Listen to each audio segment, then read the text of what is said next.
আসসালামু আলাইকুম সবাইকে, welcome to my another blog. আমি সামিয়া আক্তার ঝুমুর। আশা করি সবাই ভালো আছেন। আলহামদুলিল্লাহ আমরাও ভালো আছি। ফাইনালি চলে আসলাম নতুন একটি ব্লগ ভিডিও নিয়ে। তো আমি তেমন কোনো ব্লগ ভিডিও আপলোড করি না চ্যানেলে। আমার যখন মন চায় আমি তখন ভয়েস দিয়ে আর ভিডিও আপলোড করি। ইফতার করে দুই বোন বাসা থেকে বের হয়ে পড়ি। ভাবলাম বাইরে যাই কিছু একটা খাবো। তো এই যে ফাইনালি চলে আসছি। আর আমি এই যে ঢং ঢং করতেছিলাম একটু, আর আপু হাসতেছিল। আমার যেহেতু বার্গার পছন্দ, আর এইখানের বার্গার না খেলেই নয়, এত টেস্টি। আমি এখানে বার্গার ছাড়া খাই না। এটা হচ্ছে ফুড লাঞ্চ, সলিমুল্লাহ রোডে। আপনাদের আগেরটা অনেক ভালো ছিল। গাইস তোমরা ভাবতেছো বার্গার আমি খাবো, আমার খাইতে মন চায়, কিন্তু ঝুমুর কিভাবে খায় আর একটা কিভাবে খাই এটাই দেখাবো। পেঁয়াজটা টমেটোটা আমি খাবো।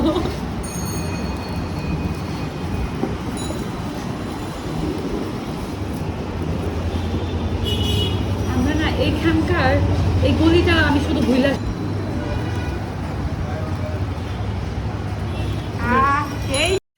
এই যে আমি রাক্ষসের মতো বার্গার খাচ্ছিলাম আর একটু দুষ্টুমি করতেছিলাম। আর এদিক দিয়ে আরাফাত আপুকে বার্গার খাওয়াই দিচ্ছিল আর আপু খাচ্ছিল। আমরা ভাই বোন যখন একসাথে হই অনেক মজা করি, অনেক দুষ্টুমি করি।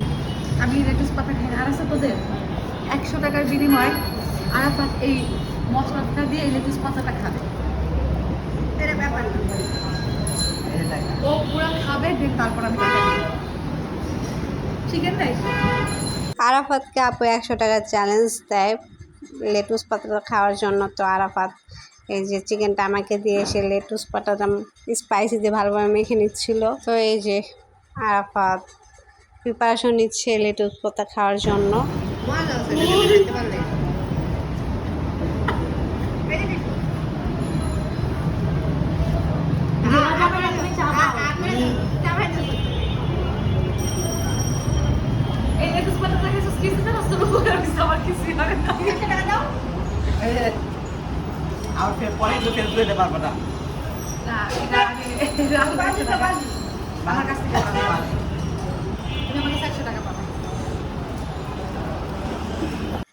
আমি বার্গার খাওয়া শেষ করে নাগা চিকেন খাচ্ছিলাম। চিকেনটা অনেক মিডিয়াম ঝাল ছিল, তেমন ঝাল লাগতেছিল না, তাও আমার একটু ঝাল লেগে যায়। আর আমি এই যে রাক্ষসের মতো খাচ্ছিলাম আর এনজয় করতেছিলাম। ট্রাই করি আপুকে হাসি খুশি রাখার জন্য, আপু যাতে স্বাভাবিক জীবনে ফিরে আসতে পারে, এই কারণে ফান করি, মজা করি। সবাই আপুর জন্য দোয়া করবেন, আপু যেন স্বাভাবিক জীবনে ফিরে আসতে পারে। আর এইদিকে তো আমি রাক্ষসের মতো খেয়ে যাচ্ছি, আমার খাওয়া থামতেছে না। সবাই ভাববেন আমি এত খাবো। ভিডিওটা সবার কাছে ভালো লাগলে লাইক, শেয়ার, কমেন্ট, সাবস্ক্রাইব করবেন। আজকের ভিডিও এই পর্যন্ত। সবাই ভালো থাকবেন, সুস্থ থাকবেন। আল্লাহ হাফেজ।